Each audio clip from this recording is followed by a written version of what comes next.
So what we're going to do is record the current presentation and make it available to all the members on the WLUFA website on its pension page. For questions, we have 2 Q&A sessions scheduled. Because this is going to be recorded, we are asking if you don't ask, how do I move that off? We're asking that you don't ask questions now, but so that members who are looking at the recording later on aren't going to have it continually interrupted with individual questions. I'd also ask if you have personal questions or questions that you would be uncomfortable having recorded, that you keep that in mind, that we are actually recording. So if you have a question, you can write it in the chat and we will answer it at the end of the presentation, or we'll respond to you with an email. We'll do what we did before, which is also post answers to common questions on the website, or you can hold your questions for the Q&A sessions that are coming, the first one in 2 days' time, and then the next one just before the vote. So that's where we're going to go. Okay. So background, we've already been introduced. Of course, it's always a delight to work with these other 2 individuals who have such long experience, not just with negotiations, but with working with members, working with the university, and knowledge of the pension plan. One of us is, of course, a pensioner herself, and so it's, we had inside insight into the pension. Okay, just a little bit on background. The UPP, the University Pension Plan, is not a new idea. It first was kicked up 13 years ago by major union federations, UPP and QP, and the provincial government, which initiated discussions of a pension plan for the university and college sector. That resulted in 2014 with the drafting of some basic principles that were then handed over to the university sector. There was initially a founding group of 6. Laurier was part of that founding group of 6. That group gradually whittled down. There were disagreements about how to involve non-unionized members and gradually that number whittled down to 3. Can everybody put their microphones off, please? We're getting some cross chat. Thank you. Gradually was whittled down to 3. Those 3 members ultimately established the UPP, which began operations in 2020. And those 3 members were University of Guelph, Queen's University, and the University of Toronto. And then a 4th member joined in 2021. Trent's Faculty Association voted to join. So it currently has 4 members. If we vote positively on conversion, and if the other union groups on campus vote positively for conversion, we would be the 5th member to join the UPP. WLUFA is interested in it for the benefits that it provides, but also for the stability. And just to give you a little background, our current plan is what's called a single employer plan. So it is run by Wilfrid Laurier University. Elements of it are in the collective agreement, but the plan itself is administered by our university, and the Board of Governors has fiduciary responsibility over the plan. It makes basic funding decisions over the plan and administers major provisions of the plan. So it is very different from the UPP. The UPP is what is called a multi-employer plan, a JSPP, a jointly sponsored pension plan. And that means that the operations are in the hands of both the members and the employers equally. And so they have 50-50 responsibility for administration of the plan and also for support of the plan. And so unlike the current university plan, which should it run a deficit, the employer as the sole administrator of the plan is responsible for putting money into the plan. to eliminate that deficit. In the case of a jointly sponsored plan, all of the members, the university employers and the people who are contributing, individual members who are contributing, have joint responsibility for contributing to the plan in cases of deficits. They also have control over the day-to-day administration of the plan, and they oversee major decisions that are made by it. In the case of the UPP, it's run, again, we ran through all this material before, but just very, very briefly, it's run by a board of governors. The board of governors has equal membership of employers and, joint sponsors, they call it, it's run by a joint sponsors. It has equal representation of the employers and employees. The employers form a joint sponsors committee of employers. The employees form a joint sponsors committee of employees. And you need 2 votes in order to do any major changes to the plan. The committee of employers and the committee of employees have to both vote to support major changes. So plan members have critical, absolute decision-making control over plan administration, unlike our single employer plan. The joint sponsors don't get involved in actual investment decisions. They set general priorities for investment, but the day-to-day operations are managed by a board of trustees, and the board of trustees is in fact also 50-50 university and employee representatives. Okay, so where are we now stand with this? Our sense, because it is a jointly sponsored plan, I think WLUFA's interest in this has largely been over the greater security provided by a jointly sponsored plan, particularly in the wake of what happened at Laurentian.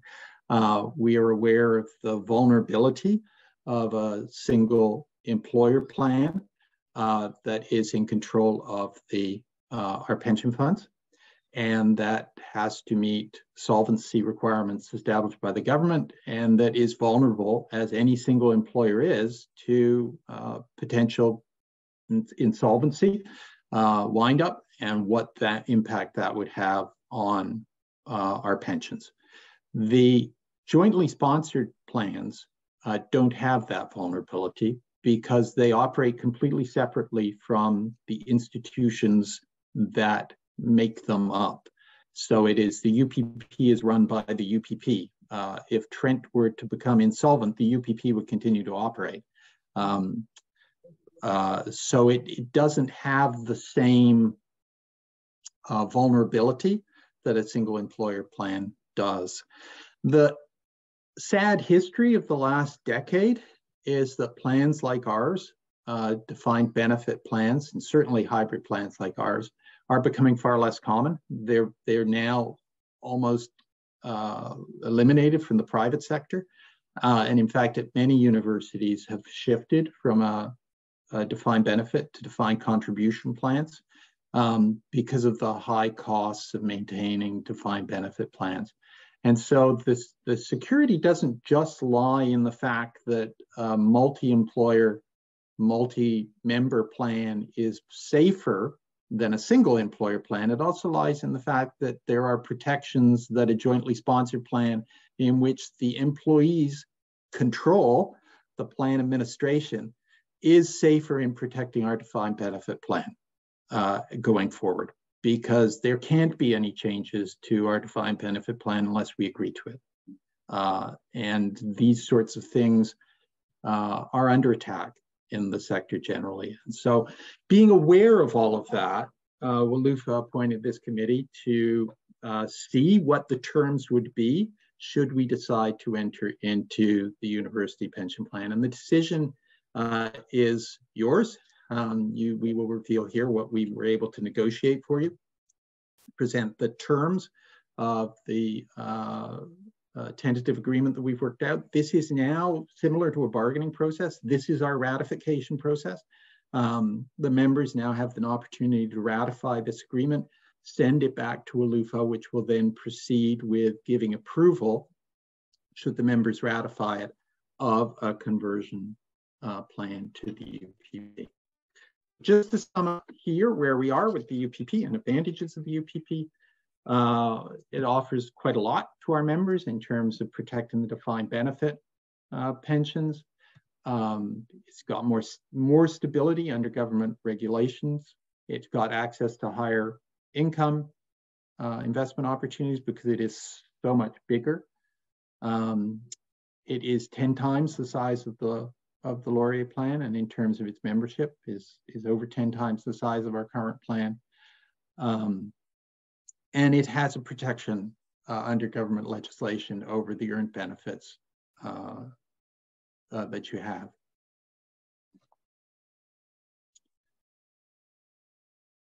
The Laurier plan has much less security than that. We know that we've run deficits. Currently, the university does not have a deficit in its plan. That was a luck of when the assessment was done, that it was done at a point before the stock market went down significantly, which has had an impact on the university's investments. And so we're currently solvent. But as you can see, we have not been solvent in the past, or we've run a going, sorry, not solvent, but we've run a going concern deficit in the past that the university is required under government regulation to pay down. And so it has to transfer money out of operations in order to pay down the deficits that the plan has run in the past. Okay, to agree, we would then advise the executive. The executive would advise the university of its support. The university has to secure support of other union groups before it could move forward with conversion. That will be its job next. And then after conversion, so after early 2026, you would start receiving, should you be retired, a pension check from the UPP rather than from Wilfrid Laurier University. There wouldn't be any other change taking place in your monthly pension for those who are currently retired. Those who are retired in the future will be earning benefits under the UPP, and those benefits would be added to the benefit that you'd already accrued under the Laurier pension plan. And you get the check would come out from the UPP, but you get a combined pension made up of your pre-conversion service and your post-conversion service, and the two of them together would make up your pension. That matters because the UPP pension is higher than the Laurier pension. So on the benefit of your UPP service, you'd be receiving a higher pension, and on your Laurier service, you'd be receiving the lower pension. Assets would be transferred to the UPP for its administration. If there are deficits, the university would be given a period to pay it off. In the case of previous universities joining, it's been 15 years. None of the previous universities have gone in with a deficit, so this hasn't applied. But it may apply to Laurier given the potential timing of joining. Depends what happens to the markets over the next 3 years and to our pension plan. Okay, so let's move on to talking about the plan and where we were. We as a team had 4 goals as we entered into this. We were looking to ensure that your past service would be credited forward. And that particularly applies to things such as the early retirement provision, because unless we successfully negotiated past service to apply, you wouldn't be credited with the years that you'd spent under the Laurier plan towards the early retirement provision that the UPP offers. So we wanted to ensure that past service would be carried forward. We wanted to limit the costs of conversion, and that meant securing an offset from the university to cover the increased contributions that members would be required to make. We wanted to protect as many of the benefits we currently enjoy under the Laurier pension plan, and we wanted to secure new benefits for our members. So that's what we set out to do. And now I'm going to turn it over to Azim, who's going to talk about the contributions and the offset and what we were able to negotiate. Okay, thank you, David. So as you know, our current contribution rates depend on are staggered. So they are 8% below the YMPE, which is the yearly maximum pensionable earnings for the CPP. That's 64,900 in the last year, and then 10% above that. Okay, so most of us are paying. Most of us are paying some 9 and change for our towards our pension. Under the UPP, that will go up. So below what is known as the YAMPE, which is what will be in effect by 2016, the contribution rates will be 9.2% and then 11.5% above that. The YAMPE, I should note, is about by 2025 will be 14% higher than the YMPE. They'll go up by 7% next year, and then a further 7%, 7 percentage points the year after that. So it's a higher threshold than what is currently the YMPE. Next slide, please. David, can you change the slides? Or somebody?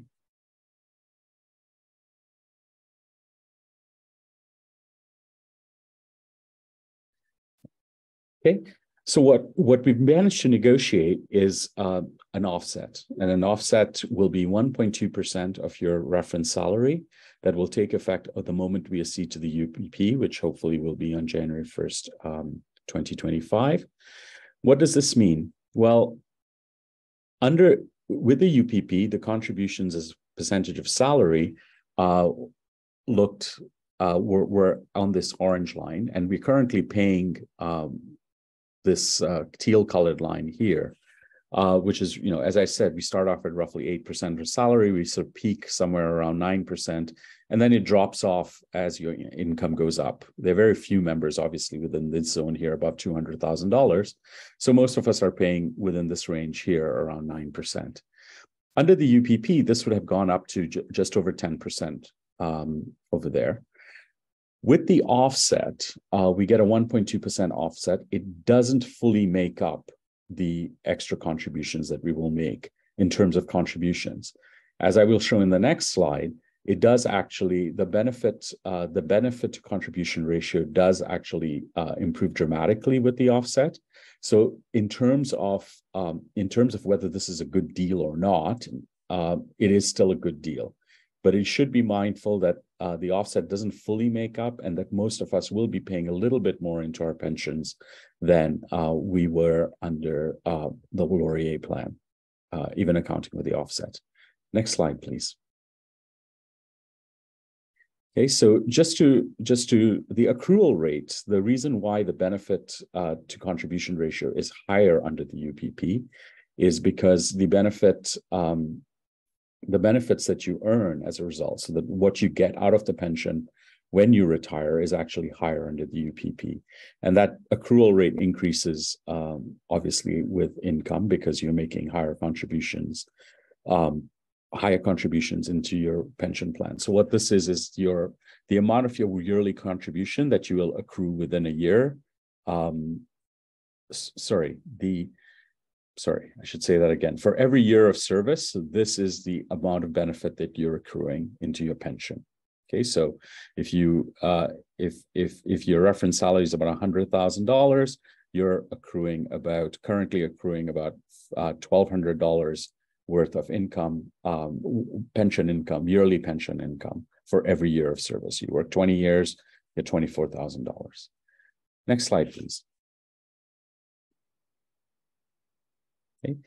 So here, this is the first thing to note here is that when you're without the offset, it's clear that the benefit to contribution ratio for the Wilfrid Laurier, the current Wilfrid Laurier plan, was better for most levels of income than for the UPP.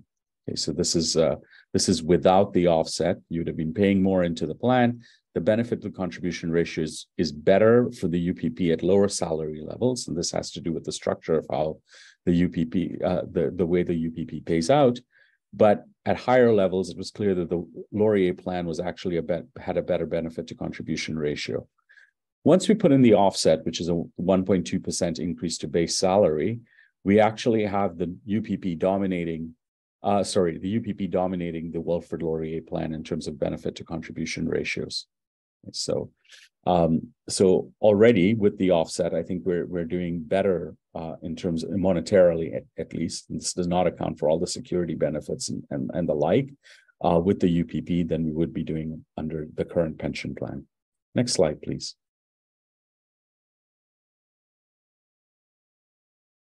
Okay, and this just simply states this, but also points out that that under the Wilfrid Laurier pension plan members, so either single or married, can designate a beneficiary. In fact, I believe if you're married, it is the default to designate your spouse as the beneficiary, right? Am I right, David? Is that correct? You don't really have a choice in the matter under pension law. Okay, so you do have a residual benefit that can be passed on to any beneficiary, and so that alters the benefit ratios under the pension plan. Next slide, please. Okay, so if you die before collecting a pension for 5 years, that's the current Wilfrid Laurier pension plan, the beneficiary, a beneficiary that you designate can receive the pension for the remaining years, all right? So if you die, say, for example, after collecting a pension for 2 years, for the remaining 3 years, your beneficiary receives the pension. Now, the UPP actually offers a much better guarantee. If a member dies before collecting the pension for 10 years, which is significantly better, the beneficiary receives the pension for the remainder. So it's a substantially longer period in which the beneficiary receives. Okay, and once you factor that in, the offset offers an even better contribution ratio. So next slide, we'll just show that in a graph. Okay. So as you can see, these curves are now shifted up. The UPP original curve is also shifted up, and this curve is now shifted up so that you actually have a much bigger gap opening up between the Wilfrid Laurier pension plan and the UPP. Okay. Next slide, please.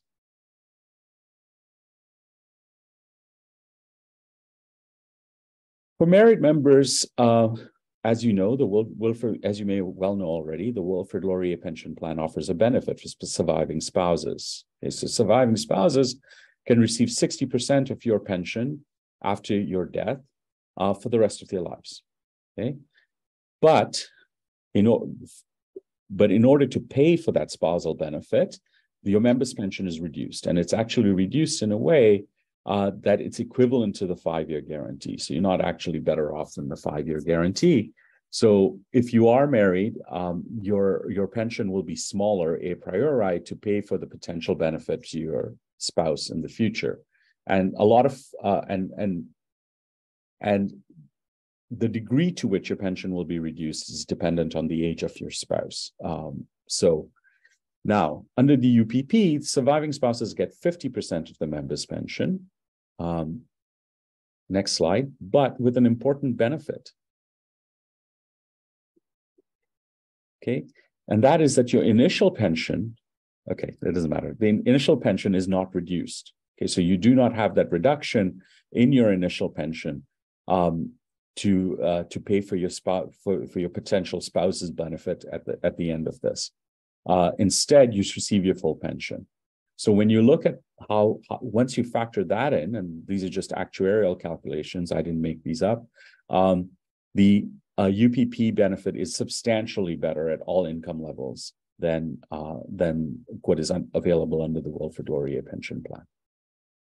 And I think that's it for me, right, David? Is there anything more? Thank you. Thank you. Thanks, Azim. So just on the spousal, the government regulation is that a spousal is provided 60% of income is normal.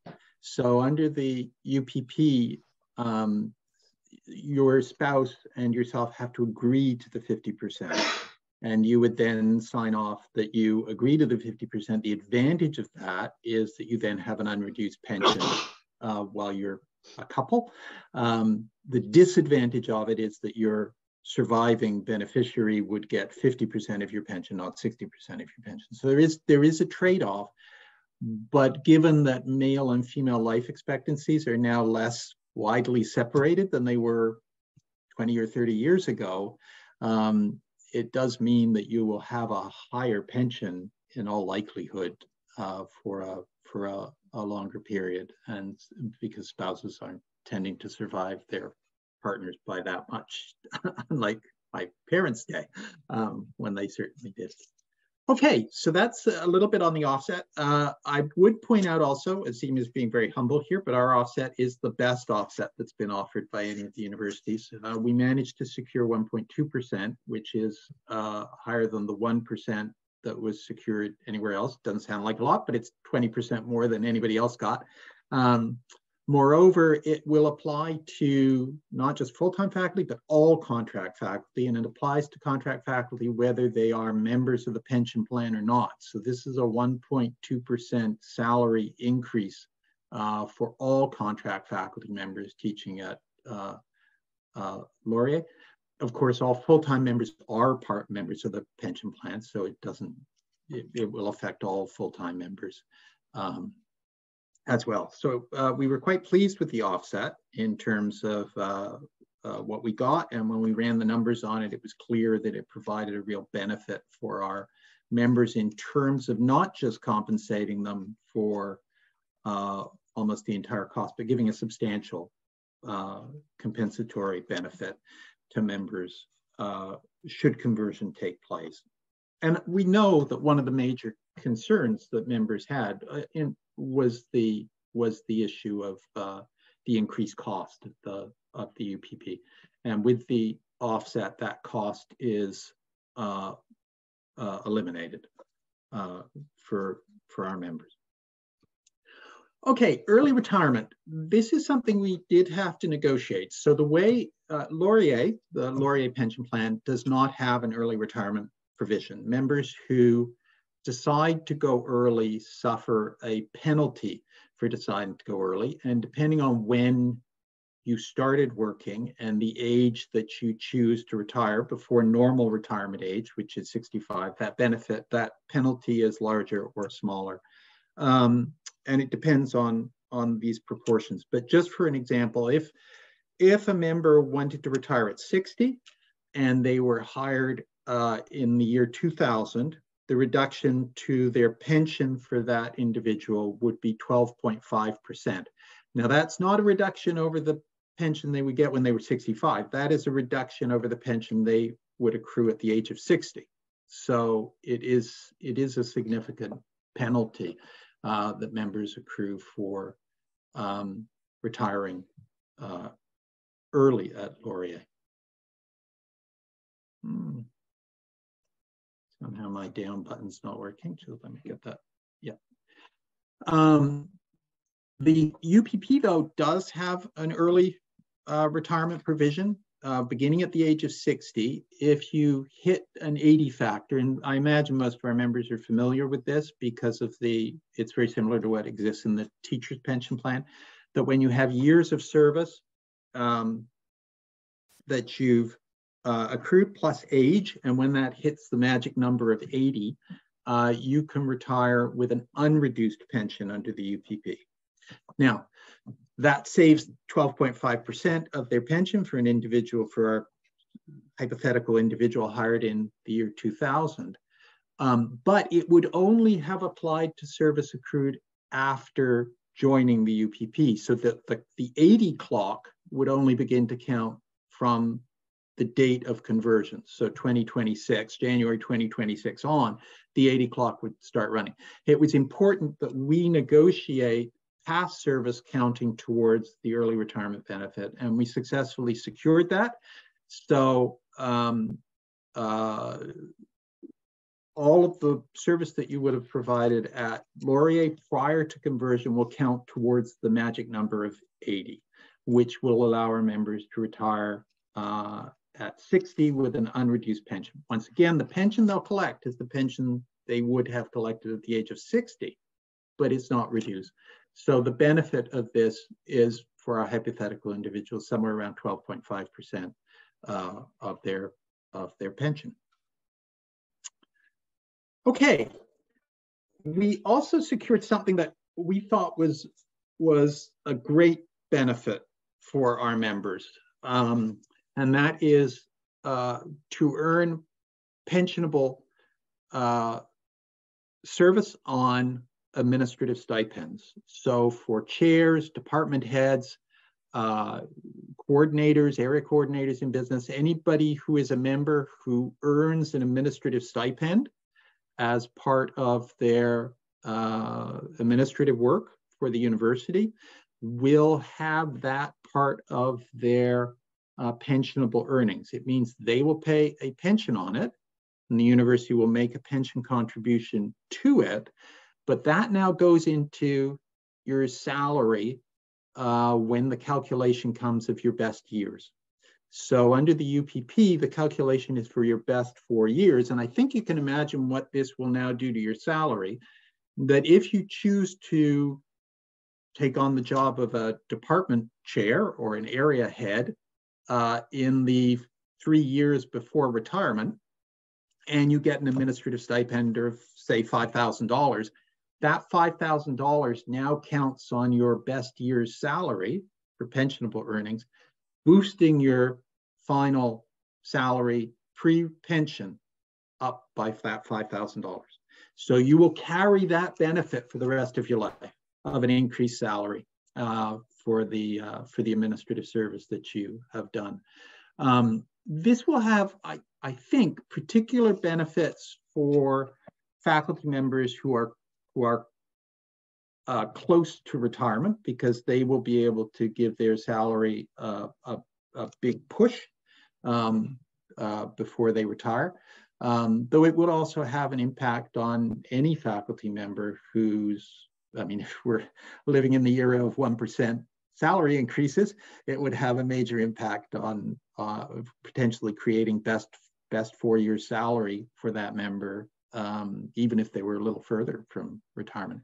So it was a good benefit. We were happy that the university agreed to this, and we think it's something that the university, that our members will benefit from, and will provide a major incentive to our members to take on administrative work, because you will enjoy the benefit of having been an administrator for the rest of your life. Okay, commuting. Commuting means cashing out, basically. It is a benefit that is open to Laurier faculty under the Laurier pension plan. You can choose on retirement to cash your pension out, and there's a calculation of how that works. You don't get it in cash. It has to be transferred to, there's a whole list of government approved areas that you could transfer it to, basically into a retirement savings plan that you can transfer that money into, and then you can administer it yourself.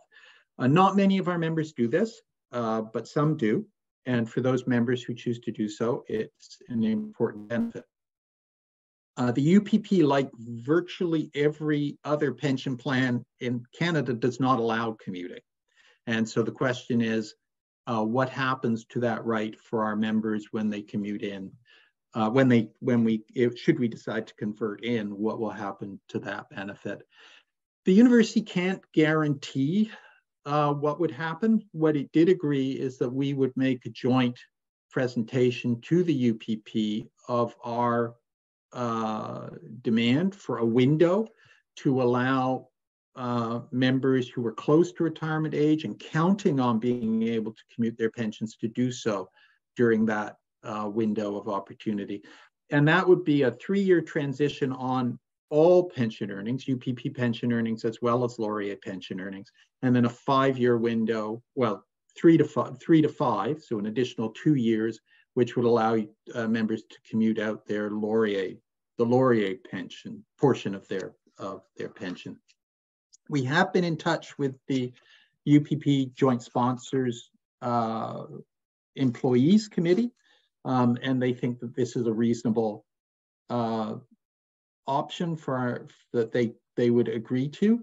But it has to be negotiated by the university. But we have the goodwill of the university for this, and we have the goodwill of the UPP for this. And it's an effort to give members who are close to retirement, but who would be retiring after 2026, a few more years to commute out. So this would cover members up to 2031 for commuting out their Laurier pensions, and 2029 for commuting out their entire pension. So it gives a window for members to do so, even though long term the UPP does not have a commuting option. And so for those members who enjoy it, this would be a benefit that they would lose. Sorry, I should have given you this slide. I'll let you read it for a second.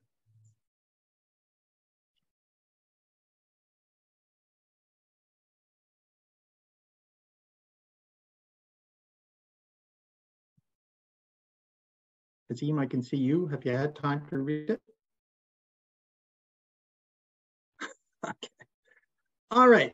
So the supplemental pension. This is another benefit that Laurier offers that is actually not part of our pension plan. It is, as it says, supplemental.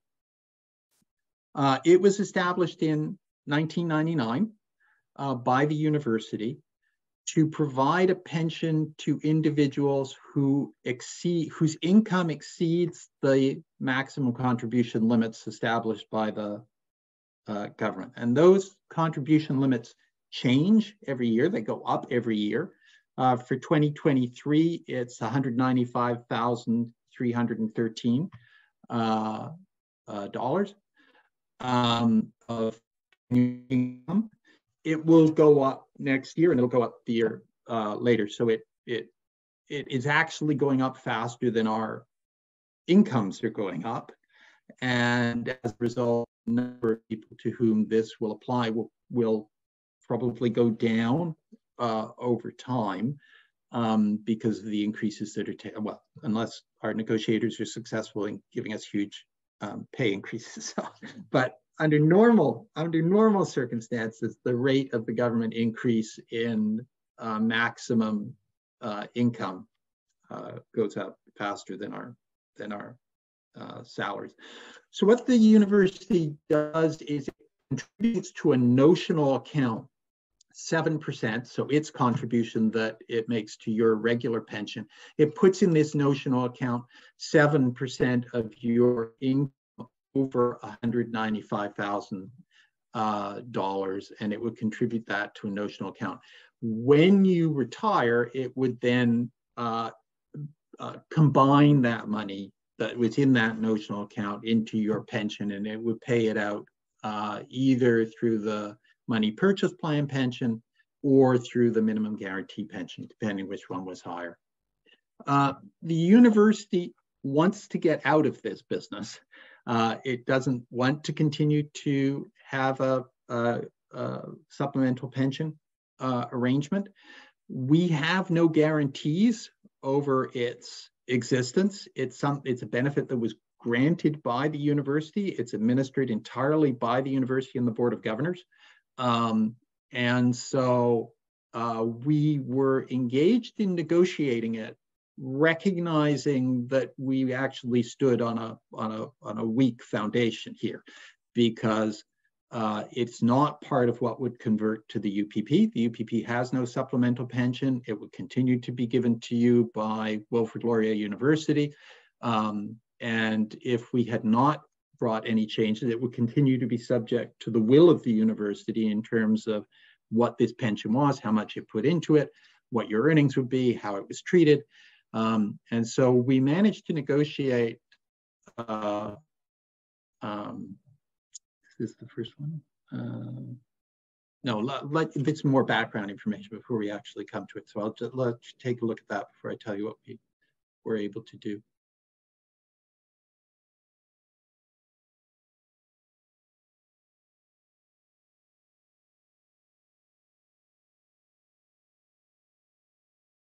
And you can see that the numbers are relatively small. 132 members have a balance in their supplemental pensions. 82 have ongoing contributions. 28 members are currently collecting it. Had a chance to digest that information? Yeah, okay. So this is what we were able to negotiate. We were able to get the university to agree to put the supplemental pension in the collective agreement. And that means that it's now subject to negotiation, not to the whim of the university. They can't end it without our agreement at the negotiating table. And we have the opportunity in the future to negotiate different terms, because this will now be part of collective bargaining. The university has agreed to increase its contribution from 7% to 10% in the accounts, which is also a benefit that members will have.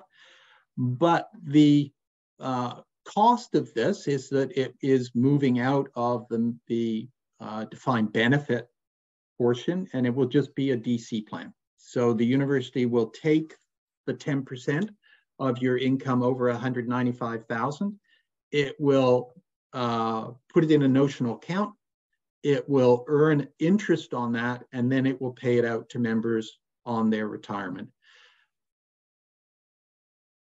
It has also, because it doesn't want to get involved in a long-term lifetime payment plan, agreed that it will either give members a lump sum on retirement, and we negotiated that they could take that lump sum not in the year of their retirement, but in the year after their retirement, which would minimize the tax implications of accepting a lump sum payment from the university all at once, or in installments paid out over 10 years.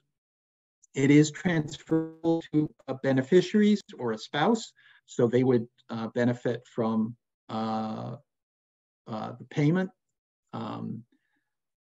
out from the university. But what we lose is the defined benefit component. The interest rate that the university agrees that it will pay on this notional account is the UPP's earnings. So it will see what the UPP's rate of return has been on its investments, and it will consider that its interest that it's paying on the invested money for our members annually. Finally, the university wanted to impose a cap on this to not make it open-ended. Again, the cap will be something that I think would be subject to negotiation as if salaries reach a point that many of our members are over 250,000. Currently, they're not, but if we zero. But if we hit a point that we're over $250,000, I'm sure that at the bargaining table, we'll look at that cap and investigate it. The cap really applies to administrators. So we thought it was unusual that the university wanted to put a cap on this, because they're basically penalizing their own. But we were happy to accept it since no one was going to be affected by it. Okay. All right. So that's it for the time being for me in terms of the things that we negotiated. I think now this goes over to Sheila, who's going to talk a little bit about process. Sheila, are you with us? Yes, I am. Can you take us through the next few slides and sure, and tell us a little bit how that's going to work? All right, we have a memorandum of agreement, actually two. One of which is for contract faculty and part-time librarians, and the other one is for full-time faculty and full-time librarians. And what it does is it sets out bit by bit the pertinent changes to the collective agreement. And the reason we had to do that is that there are a lot of references to the pension in the collective agreement. And if we convert to the UPP, these will be more or less moot. And it's not that these provisions disappear altogether, it's that they are covered in the agreement with the UPP. So most of the provisions are very, very similar.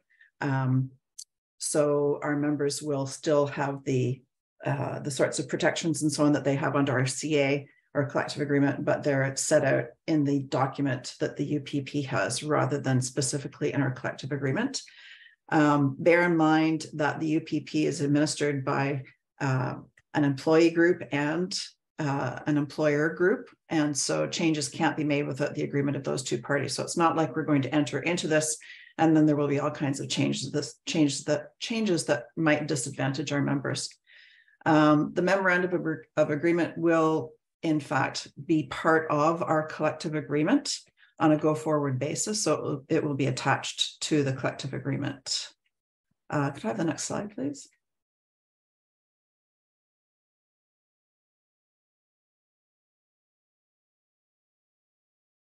In the MOA or memorandum of agreement, there are the whereases clauses. If you've ever seen a letter of understanding or something like that, it starts off with a bunch of whereases. And in that, it states that we're going to be working together to move towards a conversion from the Laurie pension plan to the university pension plan. And as part of that, what we're going to do is secure the association's consent. And I don't know if David has mentioned this before, but WLUFA members in the pension plan don't make up a majority, but they make up a good chunk of the members of the pension plan. And so if our members were not to agree, then the plan would not go forward. So it's important to the university that we agree, and that's probably why we were able to get so much during our negotiations, because the university wants us to agree to this. And we're coming to you today with what we have been able to gain. And the terms and conditions are set out in the memorandum of agreement, and that is the details that were in the collective agreement, and how that is changing to sort of fit in with the university pension plan. Next slide.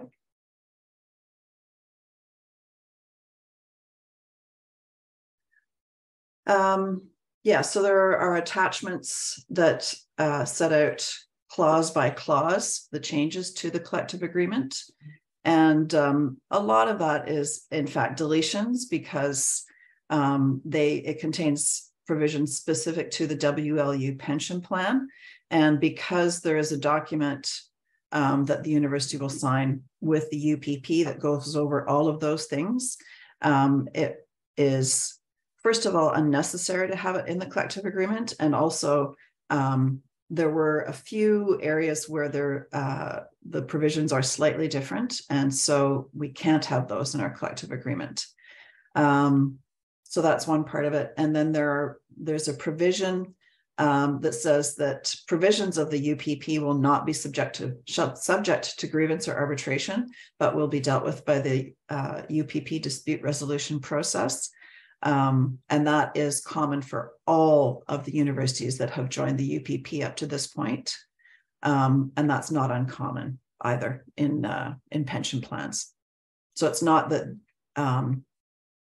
if there's a disagreement, we can't do anything about it, but it will be dealt with by the UPP. Could I have the next slide, please? And up to this point, we've had to negotiate issues in the collective agreement regarding the pension plan. And the university has sometimes held this like a hammer over our heads. And we've lost ground in our pension plan. We've had to increase our contributions. As David mentioned, the university does not have a solvency issue now or a deficit, but it has in the past. And so it has said to us, unless you increase your contribution rates, we're going to have to cut back on faculty positions, or you won't get as big a salary increase, and so on and so forth. So they've used that as a bargaining tool. So that won't happen anymore because it won't be an item in collective bargaining. The MOA will form part of the CA, the collective agreement, as I mentioned, and any disagreement regarding the implementation of the MOA will be dealt with by specific arbitrators. So if we think that the university has violated the MOA, the memorandum of agreement, there are specific folks who are well versed in this type of dispute, and they will deal with the issue. And ratification, both parties will unanimously recommend ratification. And the parties are the university and WLUFA. And so WLUFA, this has gone to the executive, and the executive is recommending ratification of this agreement, this tentative agreement that we come to. And I think that is it for my part. Nope. Yeah, as David mentioned, the SPA, as I like to call it, is not part of our collective agreement. So the university could pull that at any time. This new special pension arrangement, however, will be part of the MOA. And so it is enshrined. And so the university can't just unilaterally pull that anymore. And Schedule B and for full-time faculty and Schedule A for contract faculty is the collective agreement changes. And as I mentioned, that will bring everything in line with the new pension regime. And these collective agreement changes have been reviewed by our lawyer, and she had some editorial comments, and the university has dealt with those. There's just one teeny tiny little thing that I think we still need to meet with. Oh, you've got agreement on that, Dave? Oh, okay. In the last draft, we did see something that had been missed, but I guess that has been settled, and that has to do with part-time librarians. So that's good. And as I mentioned, the memorandum of agreement will become part of the collective agreement ad infinitum. And so the university can't renege on any of these provisions that we have agreed to, and it will be binding on both parties.